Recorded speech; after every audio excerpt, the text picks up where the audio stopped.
लेकिन आपने लगभग कितने बार डोनेशन किया अभी इस पैर मेरा कटने के इसका बाद? ब्लड पाया मिस डोनेशन कर कितनी बार? 32 हुआ सर अभी। 32 टाइम्स आपने ब्लड डोनेट जी, किया जी, है जी। आपने खुद से? जी। और उसके अलावे अभी तक अगर सही मायने में देखा जाए तो कितने यूनिट्स ब्लड डोनेट करवा दिए होंगे आप?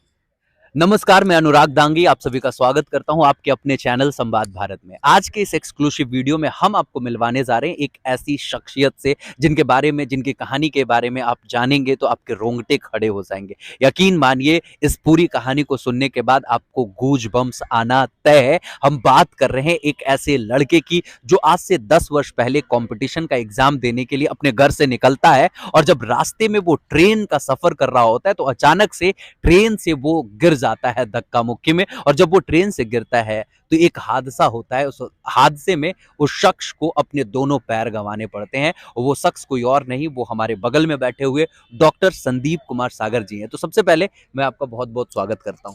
बहुत बहुत धन्यवाद सर आपका कि आप हमें इस लायक चुने और लोगों के बीच रखने जा रहे हैं। हमें भी अच्छा लगेगा उनको प्रेरित करके, और उनको इस बात को रखने में मतलब बहुत खुशी मिलेगी कि इस चीज़ को जानेंगे कि आखिर कैसे कोई स्ट्रगल करके क्या कर सकता है इस स्थिति में।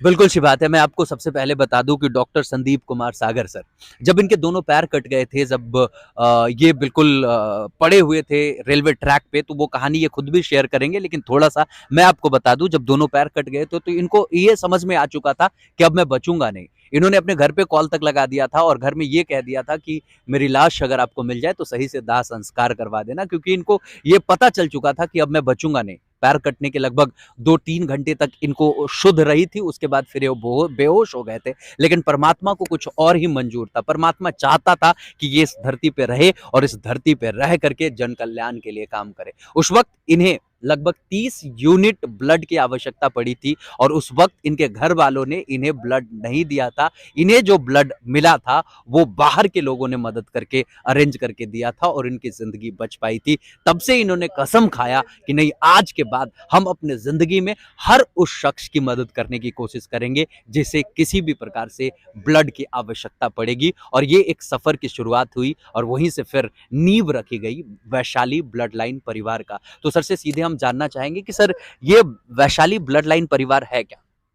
एक समूह है, एक ऑर्गेनाइजेशन है जिसको परिवार की तरह हम लोगों के बीच उतार रहे हैं, और कुछ सामाजिक हित में कार्य कर रहे हैं उस नाम के रास्ते से, क्योंकि लोग जानते हैं नाम के वजह से ही। तो स्वाभाविक सी बात है कि पूछेंगे लोग तो आप क्या करते हैं। तो हम लोग वैशाली ब्लड लाइन परिवार से हैं और ब्लड डोनेशन को लेकर कुछ एक्टिविटीज़ करते हैं, और भी अगर किसी तरह का कोई हेल्प चाहिए होता है तो हम लोग उनकी मदद करते हैं, जो कि वो नाम दिया जाता है वहाँ की वैशाली ब्लड लाइन परिवार ने किया है। अच्छा, क्या बात है। लेकिन सर, अभी ये तो आप इतना बहुत अच्छा काम कर रहे हैं, लेकिन उससे पहले हम चाहेंगे कि दर्शकों को ये दिखाए कि कैसे आपके दोनों पैर नहीं है और अभी कैसे आप काम चला पाते हैं। कैसे, मतलब बिल्कुल, जब मैं देखता हूँ अभी आपके साथ कभी भी, तो आप बिल्कुल हम लोग जैसे ही चल फिर लेते हैं, लेकिन अभी आप यहाँ पे बैठे हुए तो आपने अपने दोनों पैर को खोल करके ये अलग आप कर रखा देख है। ही सकते हैं सर, मतलब आर्टिफिशियल लिम्ब है मेरे साथ यहाँ रखा हुआ है, बगल में दोनों पैर कटे हुए हैं, वो अब दिख रहे होंगे, और इधर आर्टिफिशियल पैर भी रखे हुए हैं। तो मेरे जीवन काल में आर्टिफिशियल लिम्ब का बहुत बड़ा योगदान है और सहयोग है, तभी मैं खड़ा हूँ, आप लोग का आशीर्वाद बना हुआ है। बिल्कुल, क्योंकि समाज के आशीर्वाद के वजह से ही आज मैं कुछ कर पा रहा हूँ। कुछ भी आप जीवन में अगर कर पा रहे हैं तो खुद के बेस पर नहीं कर पाएंगे। जब तक समाज का सहयोग आशीर्वाद नहीं होगा तब तक कुछ भी कर पाना संभव नहीं। क्या बात है। लेकिन मैं आपसे ये जानना चाहूंगा कि कहानी तो मैंने आपकी सुना दी लोगों को, लेकिन मैं आपसे चाहूंगा कि ये कहानी को आप अपने शब्दों में भी बयां करें कि एग्जैक्टली हुआ क्या था आपके साथ। वो वक्त 2010 का था, जब मैं ट्रेन हादसा में अपना दोनों पैर गंवा दिया। असल में मेरे जीवन का पहला एंट्रेंस था, कॉम्पिटिटिव एंट्रेंस। मेरा एसएसबी में मेरिट भी बन चुकी थी। मैं ज्वाइन करने वाला था, लेकिन इसी बीच मेरी इच्छा हुई कि मैं कॉम्पिटिटिव एग्ज़ाम भी दूं। तो मैं गया था रांची, मतलब परीक्षा देकर लौट ही रहा था कि मुजफ्फरपुर के आउटर सिग्नल पर कुछ लोग भाग रहे थे, जिस वजह से जो है मेरे हाथ भींगे हुए थे। मैं फ्रेश होकर के खड़ा ही था गेट पे, भाग रहे थे, उसी में धक्का मुक्की में गिरे। जो साइड का एक खड़ा होता है पकड़ने वाला, वो पकड़ा, जो कि नीचे चला गया तो हाथ स्लिप कर गया, नीचे चला गया, और दोनों पैर मेरे नीचे आ गए, कट गए। तो उस वक्त मुझे मतलब क्या कहें, एक सामने मेरे साथ दृश्य था कि हर किसी के साथ होता है। अगर किसी इंसान के साथ बुरा होता है तो पहला सवाल उनके मन में ये होता है कि मैं घर पर क्या जवाब दूंगा। सही बात है। तो मेरे साथ भी वही रहा। एक लगभग आधा 1 घंटा मेरे मन में सवाल था कि आखिर मैं घर पर क्या जवाब दूँगा? एक अच्छा खासा इंसान, अच्छा पर्सनैलिटी अगर कुछ खो देता है, तो पहला सवाल वही होता है कि मैं जवाब क्या दूँगा घर पर? ट्रू। तो मेरे मन में वही सवाल चल रहा था, लेकिन ये ज़रा-सा भी मन में नहीं था कि मेरा पैर कट गया। हम लगभग डेढ़ घंटे तक, 1 घंटे तक ट्रैक पे रहे, लेकिन ज़रा-सा भी मन में ये नहीं रहा कि मेरे पैर कट गए। पहला सवाल यही था कि घर पर जवाब क्या दूँगा? उसके बाद अचानक से मोबाइल निकालता हूँ, कीपैड मोबाइल था मेरे पास, और कॉल कर देता हूँ कि मेरे साथ ऐसा-ऐसा हादसा हो गया। मैं कुछ भी सूझा-बूझा नहीं, मैं कॉल कर दिया। ये बाद में मुझे एहसास हुआ कि मैं कॉल कर दिया हूँ इसलिए क्योंकि मुझे घर पर जो है लाश मिल जाएगा और दाह संस्कार हो जाएगा अच्छे से, क्योंकि मैं जानता हूँ कि रेलवे से कटा हुआ इंसान जल्दी बचता ही नहीं। तो मेरे साथ मैं देखा मतलब मेरे घर के बगल में ही रेलवे प्लेटफॉर्म है, रेलवे स्टेशन है। तो वहाँ पर जो है मतलब हम बराबर देखा करते थे कि जो भी ट्रेन से गिरते थे, करते थे, वो बचते नहीं थे। तो इसलिए मुझे एहसास हुआ कि मुझे घर पर फ़ोन कर देना चाहिए और बता देना चाहिए कि कम से कम लाश मिल जाए तो दाह संस्कार सही से समाज में हो पाए। हम ज़रा-सा भी ये कल्पना नहीं किए थे कि मेरी ज़िंदगी बचेगी और मैं जी पाऊँगा और इतने सारे लोगों का समाज कल्याण का कार्य कर पाऊँगा। क्या बात! तो वो एक अलग दृश्य था। वहाँ से मुझे दोस्त लोग, बहुत सारे दोस्त लोग जो आते थे मुज़फ़्फ़रपुर पढ़ने, वो लोग मुझे आकर के पूछे कि भाई कहाँ हो? वो बोले कि मेरे साथ ऐसा-ऐसा हादसा हो गया। हादसा हुआ तो उसके बाद वो लोग वहाँ पहुँचे, मेरे बहनोई लोग वहाँ पहुँचे। तो वो लोग लेकर के मुझे 2-3 हॉस्पिटल्स में ले गए। हुँ। तीनों हॉस्पिटल रेफ़र्ड कर दिए। उसके बाद जो है मेडिकल मुज़फ़्फ़रपुर मेडिकल एसकेएमसीएच के नाम से है, Shri Krishna medical college and hospital. वहाँ ले गए, फाइनली रात के 2 बज गए। 2 बज गए, रात के 2 बजे, उसके बाद मेरी उल्टी हिचकी शुरू हो गई थी, जो मरने के वक़्त आती है। तो वो जब हुआ, तो लोग कहे कि अब नहीं बचेगा। तो फाइनली किसी से पैरवी लगाई गई और एक Maa Janki hospital and research centre है, मुज़फ़्फ़रपुर में बैरिया गोलंबर के पास, तो वहाँ पर पैरवी लगाया गया। तो डॉक्टर ने ये जवाब देकर के एक्सेप्ट किया कि मेहनत मेरा और किस्मत इसका।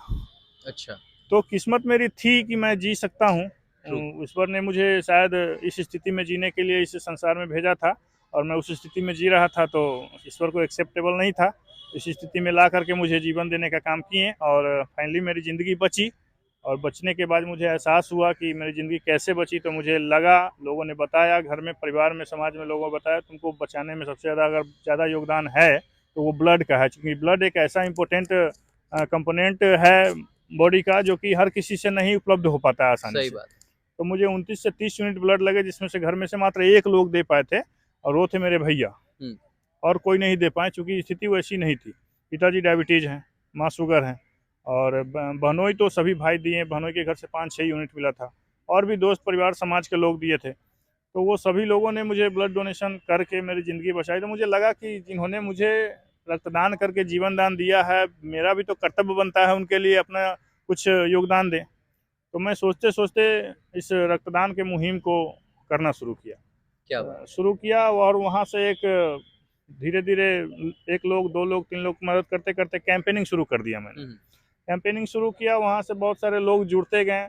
अब जीवन में होता है ना सर, कभी ये सोचना नहीं चाहिए कि मेरे साथ कुछ लोग आएँगे तो हम आगे बढ़ेंगे। सही बात। तो ये मैंने बिल्कुल नहीं सोचा। मैं साइक्लिंग करी, पूरे बिहार झारखंड में हर एक डिस्ट्रिक्ट में पहुँच करके वहाँ पर जो है ब्लड डोनेशन कैंपेनिंग की, जिसको लेकर इंडिया बुक ऑफ रिकॉर्ड में मुझे जगह दिया गया। उसके बाद जो है आगे इंटरनेशनल ऑर्गेनाइजेशन मुझे कॉन्टैक्ट करने शुरू कर दिए, जो कि वर्ल्ड बुक ऑफ रिकॉर्ड के लिए मुझे अचीवमेंट वहाँ दिए गए हैं। उसके बाद यूथ आइकन भी 2021 में मुझे बनाया गया। तो काम मेरे इंटरेस्टेड फील्ड से था। मैं वहाँ इंटरेस्टेड हुआ, दिल से लगा कि मुझे करना चाहिए, किया, तभी तो आज मुझे अचीवमेंट मिलते गए। मुझे एहसास ही नहीं हुआ कि कितने सारे अचीवमेंट मेरे पास आए ट्रू। और आगे आएँगे ही। अगर आप अपने इंटरेस्टेड फील्ड को चुनते हैं, निश्चित रूप से आपको अचीवमेंट इनफाइनाइट है। बहुत सारे लोग ऐसे हैं जो आपको चुन लेंगे, तुरंत चुन लेंगे, उसमें कोई बड़ी बात नहीं है सर। क्या बात है! मतलब कि जैसे ही आप दूसरे को देने के लिए, दूसरे की मदद करने के उद्देश्य से कुछ करना शुरू कर देते हैं, तो आपके लिए परमात्मा कई सारे रास्ते, कई सारे दरवाजे खोल देता है, जिन रास्तों पे चल कर के आप ज़िंदगी में बेइंतहा कामयाबी को हासिल कर सकते हैं। अभी जो आपकी कहानी सुन रहे हैं लोग, उन्हें सच में एक इंस्पिरेशन मिल रही होगी। यहाँ पे स्क्रीन पे मैं चाहूँगा कि एक नंबर डाल दूँ, वो आपका नंबर डाल देता हूँ। अगर कोई ब्लड डोनेशन करना चाहे, तो उस नंबर पे कांटेक्ट करे तो आप उन्हीं की मदद करवा दें। और अगर किन्हीं को ब्लड चाहिए भी होगा, तो अगर आपको कांटेक्ट किया जाए तो आप उनकी मदद कर पाएंगे? कर पाएंगे आप? बिल्कुल बिल्कुल सर। मैं अपना नंबर बता दे रहा मैं हूँ। इस पे लिखवा देता हूँ, बाकी आप बोल भी दें। बेहिचक अगर आप कभी मुसीबत में ऐसे फंसे कहीं भी, आपको लगे कि ब्लड की ज़रूरत मुझे है और कहीं से मदद नहीं मिल पा रही है, तो 12 बजे रात को भी आप याद करें मुझे, मैं आपकी मदद करूंगा और पूर्णतः मदद करूंगा। ये कहने वाली बात नहीं है, आप कभी याद कर लीजिएगा। मेरा नंबर लिख लीजिए 9473484825। रिपीट कर रहा हूँ 9473484825। ठीक है, बाकी एडिटर से मैं बोल देता हूँ कि ये टाइप करके भी यहाँ पे दिखा दे लोगों को। सर एक चीज और, कि अभी लोगों ने देखा कि आपके पैर कटे हुए हैं, ये अगर आप फिर से वो आर्टिफिशियल पैर पहनना चाहें तो कितना वक्त लग जाता है? आपको पहन के दिखाएंगे क्या? हाँ सर जरूर। हाँ प्लीज थोड़ा सा, और इसी दरमियान हम लोग बातचीत भी करते रहेंगे, है ना?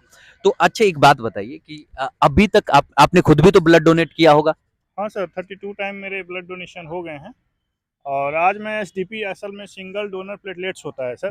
ब्लड के कई कंपोनेंट होते हैं, जो कि डेंगू अभी पटना में काफ़ी ज़्यादा फैला हुआ है। तो मैं पटना था तो पता चला कि ऐसे ऐसे एक पेशेंट है पारस में, जो कि अपने टीम लीडर हैं संतोष जी, उनको नीड था। तो हम सोचे कि जा करके करते हैं, लेकिन उनको जब कॉल किया तो पता चला कि उन्हें एसडीपी मिल गया है कोई डोनर, जो कि उसमें होता ये है ना सर एसडीपी में कि सिंगल डोनर प्लेटलेट्स बोलते हैं उसको, पूरा नाम यही है। और एसडीपी में 3 से 4 घंटे का समय लगता है सर ब्लड डोनेशन करने में। तो कुल 4 घंटे का जो समय है वो आपको बेड पे बिताना पड़ेगा और तभी ब्लड डोनेशन वो हो पाएंगे, जिसको हम एसडीपी कहते हैं। उसमें होता यह है कि सभी ब्लड के कंपोनेंट्स निकलते हैं, लेकिन प्लेटलेट्स स्टोर होते हैं और बाकी फिर बॉडी में इंजेक्ट हो जाते हैं। क्या बात है, बहुत खूब। ये तो बहुत अच्छे तरीके से आपने टेक्निकल नॉलेज दिया लोगों को। लेकिन आपने लगभग कितने बार डोनेशन किया अभी इस पैर कटने के बावजूद? मेरा एसडीपी सर आज पहला था, हाँ। जो कि नहीं कर ब्लड पाया, डोनेशन मिस कर। कितनी बार? 32 हुआ सर। 32 टाइम्स आपने ब्लड डोनेट जी, किया है जी, आपने खुद से? जी। और उसके अलावे अभी तक अगर सही मायने में देखा जाए तो कितने यूनिट्स ब्लड डोनेट करवा दिए होंगे आप? देखिए सर उमूमन जो है मेरे कैंपेनिंग हर एक सप्ताह में एक होते हैं सर। हाँ। तो अभी लगभग 39 ब्लड डोनेशन कैंप 2022 के अंदर मैंने कंप्लीट कर लिए। मतलब सिर्फ 2022 में? सिर्फ 2022 में। अभी 10वां महीना चल रहा है, वही अक्टूबर। तो अक्टूबर में मेरा 39 कंप्लीट हो चुका है और आगे उम्मीद है 50 इस साल हो जाएंगे, जो कि हर साल होते हैं। तो अगर 2012 से मैं गिनती करूं तो उसी अनुसार अगर 20 यूनिट पर कैंप अगर लेते हैं, 25 यूनिट से नीचे तो होता ही नहीं है, लेकिन अगर 20 यूनिट भी ले तो बहुत ज़्यादा हो जाएंगे। क्या बात है, मतलब बहुत खूब। अभी जब आप पैर पहन रहे थे, पैर ये लगा रहे थे आर्टिफिशियल पैर, तो मुझे बड़ा अजीब लग रहा था कि कैसे, मतलब हमारे हाथ से एक अंगूठी छूट जाता है या घड़ी गलती से छूट जाता है या गले की चेन छूट जाती है, अगर हम उसको रेगुलर बेसिस पे पहन रहे हो तो लगता है कि कुछ मिसिंग है, कुछ जैसे लगता है खो गया है। यहाँ तो आपके दोनों पैर मतलब इस स्थिति में है। मतलब ये हर दिन जब आप पैर पहनते होंगे सुबह सुबह, तो किस तरीके का एहसास होता होगा? चल के भी देखे, दर्शकों को थोड़ा तो पता चलना चाहिए कि मतलब इसके बावजूद भी, मतलब आपके साथ ये स्ट्रगल्स रहे, उसके बावजूद भी आप अभी मतलब फिट एंड फाइन है, मतलब आप सही तरीके से सारा काम कर ले पाते हैं। सर मतलब देखिए, जिस सिचुएशन में आप कभी भी होते हैं उस चलिए थोड़ा सिचुएशन चलते में रहते पूरे हैं। ढल जाते हैं, ठीक है। और ढलना तो पड़ेगा आपको। हमें लगता है आप जो कोई भी हैं जीवन में जिस स्थिति को जी रहे हैं उस स्थिति में आपको ढलना पड़ेगा, और नहीं तो जीवन ऐसे नहीं। सही बात। आप जिस उम्मीद से खड़े होते हैं उस उम्मीद से जीवन खड़ा नहीं हो पाता है। जीवन जीवन के अनुसार खड़ा हो पाता है। आप जीवन को जैसे ढालेंगे वैसा ढलेगा। सही बात है। क्या बात है, मतलब ये लोगों के लिए सच में प्रेरणा है कि आज लोग एक्सक्यूजेस देते रहते हैं कि सर मेरा सिर दर्द कर रहा है, सर मेरा बैक पेन कर रहा है, मेरे साथ कुछ समस्या है इसलिए मैं पढ़ाई नहीं कर पा रहा, या जिंदगी में मेहनत नहीं कर पा रहा हूँ, जिंदगी में कुछ बड़ा हासिल करना है तो मैं उस लेवल से एफर्ट्स नहीं लगा पा रहा क्योंकि मेरे साथ कुछ ना कुछ समस्याएं हैं। मुझे नहीं लगता कि अगर आप संदीप जी को देखेंगे, डॉक्टर संदीप कुमार सागर जी को सुनेंगे, तो हमें नहीं लगता कि आपको अब किसी भी प्रकार की शिकायतें आपको अपनी जिंदगी से रह जाएगी, क्योंकि जिस स्ट्रगल के साथ ये अपनी जिंदगी को चला रहे हैं, जिस संघर्ष को इन्होंने अपने जिंदगी में जिया है, इस संघर्ष के सामने शायद हमारे और आपके संघर्ष बहुत ही कमतर ही होंगे। खैर अब चलते हैं क्वेश्चंस की ओर फिर से। संदीप सागर सर, अब कुछ सीधे सीधे कुछ वैसे क्वेश्चंस पे आते हैं जो लोगों की मदद कर सकें। तो चलिए बैठते ही हैं, मतलब बैठ करके ही बात कर लेते हैं हम लोग। तो मैं कहूँगा कि देखिए, जीवन जिस किसी का भी है काफ़ी स्ट्रगलफुल है, और समस्याएं किसके जीवन में नहीं है। सही बात। समस्या है किसके जीवन में नहीं है साहब। सही बात। अब कहाँ है, अगर जीरो है तो जीरो माइनस जीरो में भी किसी का जीवन है, सही बात। अगर आप 10 हैं तो माइनस 10 में भी किसी का जीवन है। सही बात। हम जिस सिचुएशन में है इससे भी बुरे स्थिति में कोई जी रहे हैं। सही बात। तो आप अगर सोच रहे हैं कि मैं बुरे स्थिति में हूँ, मैं ये नहीं कर सकता, मैं वो नहीं कर सकता, मैं ये नहीं कर सकता, तो आप गलत सोच रहे हैं। आप जहाँ है वहीं से शुरुआत कर सकते हैं और एक बड़े अचीवमेंट को ले सकते हैं, विश्वास कीजिए। क्या बात है। जैसे मान लीजिए कि अगर किसी को ब्लड डोनेशन करना हो तो मतलब कब कोई इंसान ब्लड डोनेट कर सकता है, क्या क्या रिक्वायरमेंट्स होती है? सबसे पहले तो वो स्वस्थ हो और उनका उम्र जो हो 18 साल हो।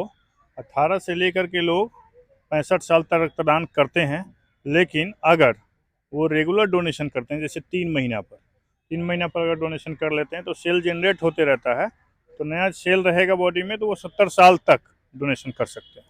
क्या बात है।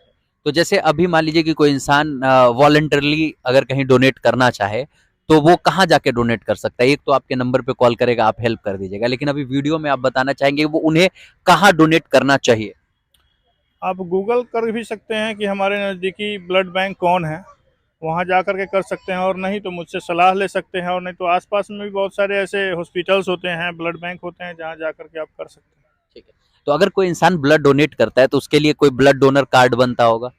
जी, ब्लड डोनेशन करें। अगर स्वैच्छिक रक्तदान करते हैं आप कभी भी वॉलंटरी, तो आप ब्लड डोनेशन करते वक्त बोलिए ब्लड बैंक में कि मुझे एक डोनर कार्ड, रक्तदाता प्रमाण पत्र और डोनर कार्ड बना करके दे दीजिए, ताकि मुझे कभी ज़रूरत पड़े तो मुझे ब्लड ये दिखाने पे मिल जाए। ठीक है? तो ये हो जाता है, मिल जाता है? हाँ, मिल जाता है। मतलब मोस्ट ऑफ द केसेस में मिल जाता बिल्कुल, होगा। बिल्कुल। कुछ ऐसे भी केसेस होते हैं जहाँ नहीं मिलता है? हाँ, उस केस ऐसे होते हैं जिसमें नहीं मिलते हैं। वो ये होते हैं कि जैसे मान लीजिए आप पीएमसीएच ब्लड बैंक में जा कर के ब्लड डोनेशन कर दिए। अगर आप जा कर के एम्स में और आईजीआईएमएस में मांगेंगे तो नहीं मिल पाएगा। रीजन? रीजन ये है सर कि वहाँ जो स्टॉक होंगे उस हिसाब से मिलेंगे आप। अच्छा। हाँ, और पीएमसीएच में क्योंकि आपने डोनेशन किया तो वहाँ आप दावा जिसको बोलते हैं, दावा कर सकते हैं कि मैंने डोनेशन किया था, मुझे ब्लड चाहिए भाई। आप कहाँ से दोगे मुझे नहीं पता, लेकिन मुझे ब्लड चाहिए। अच्छा। हाँ। Okay, that's great. अब ये बताइए कि एक चीज और, मतलब एक टेक्निकल क्वेश्चन ये कि अगर एक इंसान ब्लड डोनेट करता है तो इससे कितनी जिंदगियां बचाई जा सकती है? पहले तो 4 थी सर। WBC जिसको व्हाइट ब्लड सेल बोलते हैं, एक PRBC होता है, पॉकेट रेड ब्लड सेल। हाँ, पॉकेट रेड ब्लड सेल, और उसको एक और आता है कि कॉन्सेंट्रेट प्लेटलेट जिसको बोलते हैं वो, और एक प्लाज्मा, जिसमें से ये 3 ही रह गए हैं और WBC को हटा दिए गए। तो अब जो है प्लेटलेट्स, प्लाज्मा और PRBC, यही 3 कंपोनेंट हमारे ब्लड से निकल पाते हैं। अच्छा, क्या बात है। अब कंक्लूड करते हैं इस टॉक को सर। हमें लगता है कि जितनी जानकारियां देनी थी लोगों को आपने दे दिया, और लोगों को ये भी समझ में आ गया कि इतने स्ट्रगल, इतने संघर्ष के बावजूद भी डॉक्टर संदीप सागर सर रुके नहीं हैं। ये अभी भी चल रहे हैं, निरंतर प्रयास कर रहे हैं कि कैसे लोगों की जिंदगियां और बेहतर बनाई जा सके, कैसे कोई इंसान ब्लड की कमी की वजह से अपने जिंदगी में किसी भी प्रकार से परेशान ना हो। अंत में हम चाहेंगे संदीप सागर सर से कि अगर आप कुछ ऑडियंस को मैसेज देना चाहें तो प्लीज। आप लोग जीवन में रुके नहीं और थके नहीं, क्योंकि यहाँ तक ज़िंदगी नहीं है। जितना आप कल्पना करते हैं उससे कई गुना ज़्यादा आगे तक ज़िंदगी है। आप उसको वहाँ तक लेके जा सकते हैं जहाँ तक आप कल्पना नहीं कर सकते हैं। तो जीवन सच में बहुत इम्पोर्टेंट है और बहुत अमूल्य है ये जीवन, ये क्योंकि दोबारा नहीं मिलेगा। आप इस जीवन में क्या कर सकते हैं, नहीं कर सकते हैं, कैसे कर सकते हैं, इसी जीवन में कर सकते हैं, और लोग कर रहे हैं। तो आपको सोचना है कि आपको करना क्या है और कैसे करना है, उस तरह से आप आगे बढ़ें और जीवन में अपने अचीवमेंट लें, क्योंकि स्ट्रगल तो लाइफ में हर किसी के है। क्या बात है। बस संदीप सागर सर के लिए इतना ही बोलेंगे कि मतलब इन्होंने अपने दम पे जो मुकाम बनाया है, संघर्ष के दम पे जो मुकाम बनाया है, ये सच में लोगों के लिए प्रेरणा है।